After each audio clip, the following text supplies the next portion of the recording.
welcome back to the Study Files, the podcast run by Lancaster University's Learning Development team. I'm Imogen, and today I'm joined by student mentors Carla and Luke. Do you guys want to introduce yourselves? Yes, hello, my name is Carla and I'm a master's student here in Advanced Marketing Management. Hello, my name is Luke. I am a PhD student in criminology and social work. Amazing. Thank you both very much for being here. So on today's episode, we're going to talk about academic reading. Now, this is obviously quite a broad topic, which I think we could talk about all day. But for the next 30 minutes or so, we're going to try our best to focus on giving you tips and strategies for finding sources and then approaching reading and note-taking. So without further ado, let's get into the episode. File 002, Academic Reading. Okay, to start then, I'm interested to know what you both think about this topic. Why is it an important one for us to be discussing today? I think for an up-and-coming student, it's probably something really scary to do, especially if you have not come straight from an English education system as a background, because it's a foreign language and you may or may not have done something at this academic level, so it might be quite daunting. I absolutely agree. I think it can be really scary, and I think one of the things with academic reading is it's such a big, overwhelming prospect, and one of the real difficulties I have and lots of people have is narrowing it down. I think, one of the struggles is that academic reading is something that all students have to encounter, right? You can't really avoid it, but that is quite maybe a difficult skill to pick up or adjust to. Filed under Strategies. So, starting at the beginning then, what would your advice be for students who have just been set an essay, for example, and they need to find some literature to use in it? Where should they start? So one of the amazing things that lecturers do while they're teaching you is they give you important literature to go through. So always make sure to look at least through the titles. When you're given an essay, one of the things that you're going to notice is, as an undergraduate, some of your weeks will align with the essay topic and others won't. So you have to be a bit critical, you have to decide what to prioritize, and that's quite an important skill to kind of practice and go through. Yeah, I think similarly, I'd start with the module reading list, and then I'd probably go to OneSearch first of all, which is our library's database search function. And what I'd normally do is just spend a couple of hours finding titles of articles that are related to that essay topic. And then for me, what I tend to do is pick the most interesting looking ones, or the ones that I think look vaguely exciting. And then spend a couple of hours reading them just to get myself immersed, just set aside 1 or 2 hours, that's what I normally do, just to get myself sort of vaguely immersed into that topic. Then I'd go back to the essay question and start planning based on that. Mm-hmm. I think for me, one of the things about reading is trying to get some enjoyment and interest out of it, and if I can do that right at the start, then it kind of helps me continue as the essay goes on. I like that. I think that's a helpful way as well to get an overview of the topic and just some background knowledge. Because for me, at the start, you don't know what you're searching for yet, really, unless you have specific points that you know you want to make in your essay. Reading can be quite challenging. Yeah. One of the really good advice I unfortunately recently, from one of my lecturers was to use this technique. It's called the Boolean technique, spelled Boolean, if anyone's interested. And the thing is, you need to use key terms and keywords to find the literature that you're searching for. And you would do, for example, feminism, and then you'd put and, all capital, A-N-D, and then workplace. And then I'll give you all the sort of literature that includes both feminism and the workplace. And then you can do the same thing with words that are like or not. So OR or NOT. And that means that it'll give you literature that either includes these topics or does not. Yeah, I think that's so helpful. I recently found a similar thing. So I didn't know that putting speech marks around phrases means that the platform or whatever you're searching on will only show you literature that features that phrase together. So for example, if I was searching learning development and I put speech marks around it, it would show me all the literature that has learning development as a phrase, rather than just getting loads of results that say learning and loads of results that say development. And I think that's really useful. And then the other one, which again is similar to what you're saying, Carla, is you can write the start of a word or the root of a word and then put an asterisk, and you'll get results for maybe words that might have different spellings in American and British English, for example, or different endings. So if I wanted to search for productivity, you could write producti and then put an asterisk, and it would show you results for literature that has the word productivity and productive. And maybe if you're struggling to find lots of results, that's a good way of widening your web. So I really like that suggestion. One thing that I always do, which I find quite helpful, is to try and find something like a systematic literature review of the topic that's already been done. So some people will publish papers which are just huge literature reviews of all the topics. So if you get your specific topic that's in the essay question, try and find something similar to that. If you can't find a systematic literature review, you can normally find someone's published PhD thesis or a book that's been published on the topic, and which will have quite a comprehensive literature review section. So you can take a look at that and find, if nothing else, find the main authors that might structure that theory. So I know one that comes up in the learning development, we often get a question about something to do with Maslow's hierarchy of needs, for example. So if you were to find someone's thesis or someone's systematic literature review that's already been done, you can see where Maslow fits into that as like quite a big structuring theory. And just having that overview that's already been done is quite helpful to point you to where you're going, or it is for me anyway. No, yeah, I definitely agree. I think when you find like that literature review that someone's already done, it's like, yes, like this is amazing. And you can pick key points from that. I think a similar thing is reading an article and then going through when they cite people, go and look at that person's article and then look at bibliographies of articles or literature that you're reading is quite a good way of finding sources and knowing maybe that they're a bit more reliable as well. Yeah, a really cool feature on Google Scholar specifically is once you look up a paper, it gives you how many times it's been cited. So I kind of take that as an indication if the number is higher, then that it's more reliable, even though also if the name of the author is quite well known, that probably means that it is reliable. But that's an easy way of kind of pick and choosing what you want to read and what not to.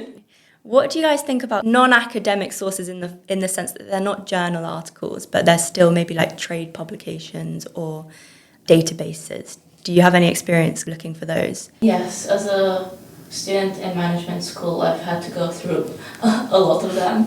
There are names that are quite reliable, for example, Statista, Mintel, any of the consultancy firms, that would be Deloitte, Accenture, McKinsey. Everyone will hear of them as they're going through their education.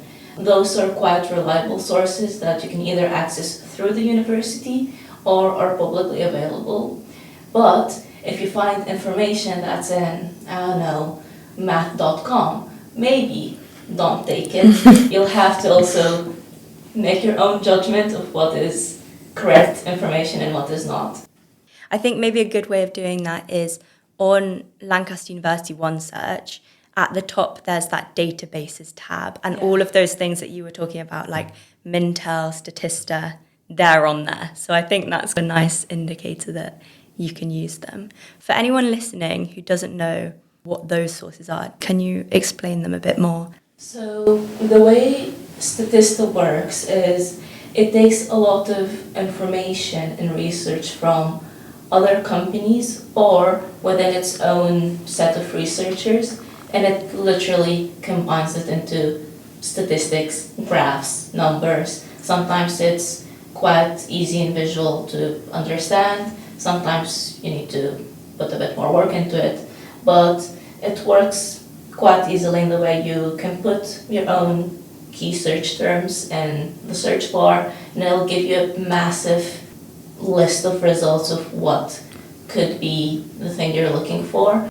Yeah, I love that. I've only kind of discovered Statista this year, but I've been using it in pretty much all of my essays it's nice to get a database or statistical backing to the points that you're making. Yeah. And I think it kind of strengthens an argument. Yeah, and then Mintel is more detailed, and I tend to prefer it because there's more text, there's explanation, it talks a lot about economic development, it goes into things like politics and, for example, how things have changed after the pandemic, which to an extent we're still feeling.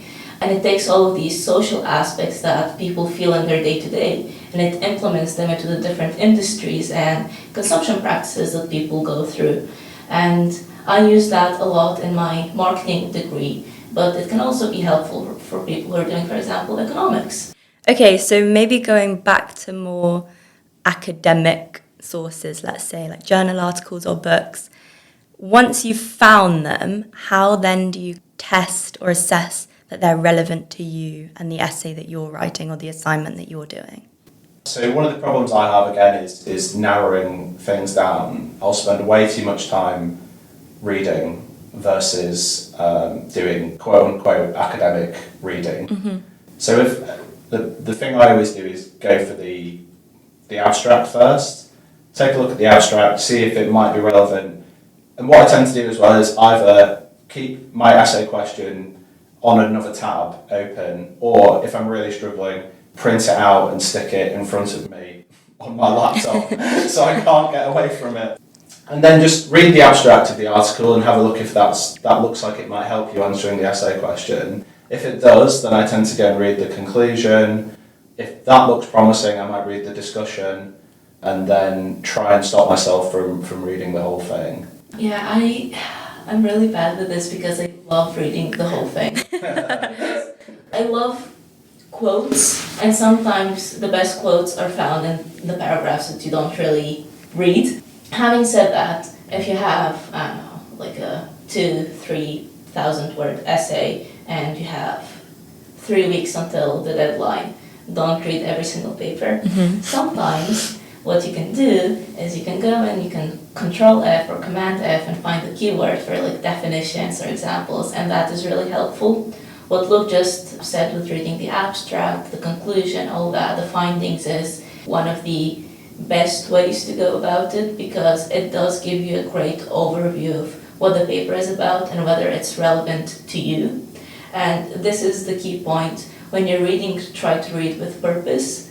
Always kind of remind yourself what you're trying to find out, and then if this is not being met, go on to the next paper.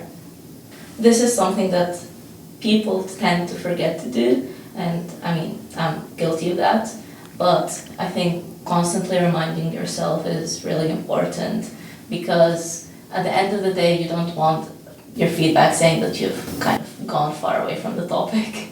Okay, so once we've found a source and we've checked that it's relevant, it's academic, it's what we want, what then? How do you both approach actually reading and picking out important points and kind of organising your notes for a source? I tend to use an app called EndNotes, which is available from the university, but there's lots of different ways to store papers and stuff that you read. And so EndNote lets you download the PDF, you can put it in the program, and then you can take notes within the program, highlight the PDF, do all sorts of stuff like that, and it keeps it all in one place. And it also helps when you get to your bibliography because it sort of formats it for you, which is helpful. In terms of reading, when I'm doing it, I'll probably, again, with the essay question open, just try and pick out bits that I want to talk about. It might be at this point I'm just highlighting chunks of text that I want to come back to, or it might be that I've got 12 hours till I have to hand in the essay question, in which case I'm actively writing whilst I'm reading. So I'm actively paraphrasing stuff into my essay. I've heard of EndNote so many times and everyone praises it, but for some reason I love just making my life more difficult, and I use Google Docs and I download my PDFs and I do my work like that. Usually I have my reading on one screen and then my notes on a different one, but while reading, either highlighting or making notes on the PDF itself, and if something is particularly relevant to me and interesting, I would then type it up in my own words, paraphrasing it in my own notes space. And then what I really like doing is actively writing as I'm reading, and that sometimes means breaking up paragraphs while I'm doing my reading, but it kind of works. I also like taking a lot of definitions from papers because they formulate my understanding of what I'm talking about, and sometimes they make great quotes that can either go at the start or towards the end, and it just kind of puts me in that headspace of, oh, okay, we're talking about this topic now, and we have an understanding of what it is. No, I definitely agree. I think I do something similar. So I'm not an EndNote person, but again, I've had loads of people rave about it, so maybe you want to try out. But yeah, what I do is I get the document, the PDF, whatever it is, on half a screen, and then I have an open Word document or something on the other half of my screen, and then I just go through and I paste the citation at the top just so I keep what article it's from and who said it with the quotes, and then I just copy and paste any important quotes and put it on my own notes page with the page number as well, in case I want to include that in my essay or assignment. And then I color code each quote to group it thematically or figure out where I want to use it in my assignment. That works for me personally more than highlighting on a document, because it's then all in one place rather than me having to go back and open each document. There's this one technique that one of my course mates uses, and I always say it's amazing, but then I always forget to do it. And they create a table, and it's just definition, topic, main, findings, maybe the research technique that they've used, and then how it relates to their own topic. And they just have it on a one-pager in a massive table, and then this helps them go and write their own essay, because if you think about it, your essay is just sectioned into small bits of writing, and it just makes it so much easier for them. And I think it's a fairly brilliant way of doing it. God, I wish I'd done that for my PhD now. I know, I'm kind of finding out all these things a bit late. Yeah. I think the strategy that you choose for reading, and I mean, it is a bit of a trial and error of what works for you, but it can make a huge difference to how easy your assignment writing process is, and then even the quality of the end result. I think it's quite a key stage to get right. One thing I always do, and this is something I encourage students to do, is that if you've got writer's block and you're stuck in your essay, just go back and do some reading. Doesn't necessarily mean you have to go back and read something you've already read, but read something around that topic. And for me at least, it tends to just get those ideas moving again in my head. It stops me just staring at the blank Word document in panic, and it just takes you out of what's happening, but gives you, an overview of something related to that topic. Mentor mailbox. So to close off our episode then, we're going to try out a new segment, which I'm calling the Mentor Mailbox. So I've asked our Instagram followers to send in any questions they had about academic reading, and I've picked one of their questions for you to just give a quick short answer to. So today's question is, what advice do you have for paraphrasing, and when should I use it over a straight quote? So for paraphrasing, I always think of it like, if I'm speaking to someone and I'm saying to someone what my friends said, I can say their direct speech. So I can say, oh, John said X, Y, and Z yesterday. Or I can take the idea that John was talking about, so that's paraphrasing. So I always think if you can paraphrase, you're taking someone's whole idea. So it might be for an article or a paragraph, you can paraphrase. If you're taking a quote, you're taking someone's words, so sometimes that can be more useful if it's really direct and it says something and you want that attribution. But generally, if you can take someone's ideas, like that shows that you've understood something. Yeah. So yeah, I would say paraphrase where you can, but sometimes people say it better than you ever can. So in that phrase, I would take the quote. A really good technique I was told about paraphrasing is when you're reading something and you think it's really good, but you don't want to copy it word for word, read it, either close the tab or put a piece of paper, just like hide it from your sight, and then just try to explain what you just read. And it might not be perfect, but it will be in your own words. And when that's done, you can just zhuzh it up and you can make it look better. And when it comes to quoting, I love quoting definitions because that means that I'm putting across exactly what the author meant. And sometimes when it comes to definitions, it just helps also making sure that you're not maybe assuming what they meant. And like terms and things like that, they tend to be, I prefer using the author's words rather than my own because, they came up with something. Let them have their own spotlight. Great, thank you both very much. And thank you for being a part of this episode today. To anyone listening, I hope you found this discussion helpful and that you maybe try out a few of the strategies that we've spoken about to see which works best for you. If you would like more support with your academic reading or have any questions at all, please contact us on Instagram at Lums Learning Development or email us on learningdevelopmentlums@lancaster.ac.uk. Thank you everyone for tuning in and make sure to look out for future episodes of The Study Files. Until then, happy reading. Goodbye.